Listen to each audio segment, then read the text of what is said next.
परम शांति बेहद का समय कितना बड़ा है आप समझो। जैसे हम धरती का जो समय है उसको एक बेज बनाते हैं, धरती के समय को एक बेज बनाकर उसको समझते हैं। धरती के समय में जैसे 4 युग पूरे होते हैं, 4 युग तो सबको पता है, सतयुग त्रेता द्वापर कलयुग का टोटल है 43,20,000 साल। जो जब पूरा 4 युग पूरा होता है तो अर्ध प्रलय होता है, ऐसे 71 अर्ध प्रलय होता है, तो प्रलय होता है, धरती पर पूरा प्रलय होता है। तो और ऐसे उसको मनवंतर भी कहते हैं, मनुष्य का टाइम पूरा हो जाता है तो 14 मनवंतर होते हैं, तब एक कल्प होता है। तो ब्रह्मापुरी में ब्रह्मा का एक दिन होता है, इतनी रात होती है, तो ब्रह्मा का एक दिन रात माना 8 अरब 64 करोड़ साल होते हैं। तो ब्रह्मापुरी में रहो तो ब्रह्मा का एक दिन बराबर धरती पर 1000 युगांतर 14 मनवंतर होता है। तब ब्रह्मापुरी में एक दिन होता है। तो विष्णुपुरी में क्या होगा समय, इससे भी आधा। विष्णुपुरी से उससे शिवपुरी में जाओ तो इससे भी आगा, और परमधाम में इससे भी कई गुना कम। तो महाशिव के एक पल, इसलिए क्या बोला, महाशिव के एक पल बराबर ब्रह्मा का 100 साल। तो इसलिए वाणियों में के जो शास्त्रों में भी लिखा है, प्रतिपल अनंतान ब्रह्मांड बनते हैं बिगड़ते हैं, महाशिव के एक पल बराबर ब्रह्मा का 100 साल। तो महाशिव जो क्रिएटर है महाब्रह्मांड का, जो महाब्रह्मांड ज्यादातर महाशिव 8 से 12 कला के होते हैं।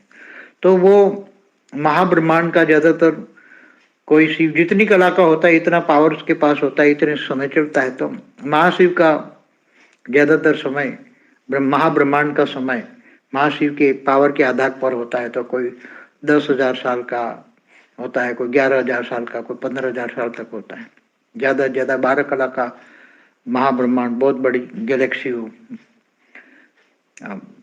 बहुत बड़ा गैलेक्सी का मालिक हो, तो वो 12 कला का होता है। तो उसके अंदर अनंतान ब्रह्मांड होता है। तो महाशिव की एक पल बराबर अनंतान ब्रह्मांड बनते हैं बिगड़ते हैं। तो इतने जितने ब्रह्मांड माना सोलर सिस्टम, तो जितने सोलर सिस्टम होते हैं वो बनते हैं, और जब बिगड़ते हैं तो इतने ही सूर्य में प्रवेश करके, जो साइंस की भाषा में सोलर सिस्टम, एक ब्लैक होल बन जाते हैं। तो जितने सूर्य है इतने ब्लैक होल है, क्योंकि प्रतिपल अनंतान ब्रह्मांड बनते हैं बिगड़ते हैं। तो महाशिव की एक पल बराबर ब्रह्मा का 100 साल। तो अगर एक पल, तो ऐसी 10,000 साल महाशिव का समझो, 10,000 साल तक पावर चलता है। तो 10,000 साल की महाशिव की 10,000 साल की एक सेकंड गिनो कितने सेकंड होगी। ऐसी तरह परम महाशिव का भी इससे भी डबल होता है। ऐसे परम महाशिव परम महाशिव से भी इससे डबल, इससे डबल, इससे तो G1 G2 G4 G17 तक। तो मल्टीवर्स का समय निकालो, तो मल्टीवर्स का समय कितना होगा। अब हमारा मल्टीवर्स तो 2 बार विसर्जन होकर तीसरी बार सर्जन किया है मल्टीवर्स के मालिक ने, मगर दूसरे मल्टीवर्स तो कभी एक बार ही सर्जन हुए हैं, कभी विसर्जन नहीं हुआ ग्रेट मल्टीवर्स में। तो इसी तरह एक ग्रेट मल्टीवर्स का समय निकालो कितना होगा। तो एक ग्रेट मल्टीवर्स माना एक पेढ़ी का समय, फिर 2 पेढ़ी का समय, मतलब 201 कला का समय, 3 पेढ़ी में 301 पेढ़ी के समय, ऐसे 21 पेढ़ी का समय निकालो। 21 पेढ़ी से फिर 101 पेढ़ी वाले का समय निकालो, 101 पेढ़ी से 1001 पेढ़ी का समय निकालो।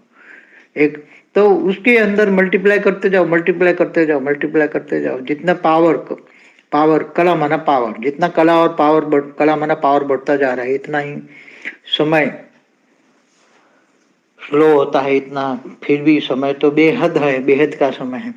बेहद की कला के ब्रह्मांडों में बेहद होता है, और बेहद की कला के ब्रह्मांड एक तो है नहीं, ऐसे बेहद की कला के भी अनंतान ब्रह्मांड है। तो ये सब समय जो है, समय को समझना, बुद्धि से समय को, जब तक बेहद की पेढ़ी का ज्ञान बुद्धि से अंदर, तो ये बेहद की पेढ़ी और बेहद का समय दोनों नहीं आते हैं। और फिर उसकी सृष्टि की रचना, एक संकल्प ऊपर से आया, रचना की रचना, रचना की रचना, रचना की रचना होती गई, होती गई, होती गई, होती गई, होती गई। तो ये सब बेहद की बुद्धि वाले ही समझ पाएंगे, साधारण आत्मा तो समझ नहीं पाएंगे। और हमारा जो ज्ञान है बेहद का परम ज्ञान है, तो बेहद का परम ज्ञान तो साधारण लोग, ये कोई लौकिक ज्ञान तो है नहीं, ये कोई अलौकिक भी ज्ञान नहीं। अलौकिक माना ब्रह्मांड के 14 लोक का ज्ञान, और पारलौकिक माना ब्रह्मांड के परम धाम का, निराकार का, परमात्मा का ज्ञान। ये कोई लौकिक अलौकिक पारलौकिक ज्ञान नहीं है, ये तो बेहद का परम परम परम पारलौकिक ज्ञान है। तो ये समझने के लिए बेहद की बुद्धि चाहिए। इसलिए गीता में कहा है, मुझे मोटी बुद्धि वाले नहीं समझ पाते, मुझे महीन बुद्धि वाले ही समझ पाते हैं। और मैं जब तब ध्यान योग से नहीं मिलता, मैं ज्ञान से मिलता हूँ। इसलिए बड़ा ज्ञानी तू आत्मा मुझे विशेष प्रिय है। तो ज्ञान से मैं मुझे पा सकते हैं। तो ज्ञान से क्या बोला, तू आत्मस्वरूप बन, मुझ परमात्मा को याद कर, मैं तेरे सब पापों का विनाश कर दूंगा और अंत में तुम्हें ऊंचे परम धाम ले जाऊंगा। ये गीता का सार है। निष्काम कर्म करो, कर्म का फल की आशा ना रखो, तुम मुझे याद करो, कर्मयोगी बनो, निरंतर कर्मयोगी, तो मैं तुम्हें अंत में तुम्हारे विकर्म विनाश करके, और बोला हुआ है जो मेरे विकर्म याद करते उसके विकर्म विनाश होते हैं, क्योंकि उसको याद करने से आत्मा में पावर आएगी।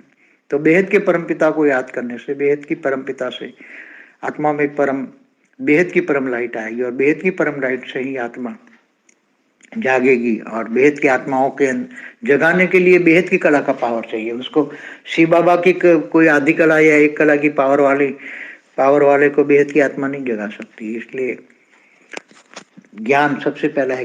ज्ञान से जानो। ज्ञान में समय आता है, समय और पीढ़ी, कितने पीढ़ियां चल चुकी हैं, कितनी पीढ़ियों का बेहद का पीढ़ी का और समय, और बेहद की पीढ़ी और समय दोनों बुद्धि में बड़े रूप से समझ में आए कि मतलब एक्यूरेट तो कोई निकाल ही नहीं सकता। महाब्रह्मांड का समय नहीं निकाल सकते तो आगे तो क्या निकालेंगे। इसलिए बुद्धि में बड़े रूप से ज्ञान आए, मगर बुद्धि को विचार सागर मंथन करो। ज्ञान, फिर योग, फिर सेवा और धारणा, चारों सब्जेक्ट में आगे बढ़ो। परम शांति। परम शांति सोचो, बोलो परम शांति। Join us daily for live meditation, 10 p.m. to 11 p.m. on YouTube Live. Subscribe now. Website www.paramshanti.org. Email us anand@paramshanti.org. Like, share, subscribe. Join today.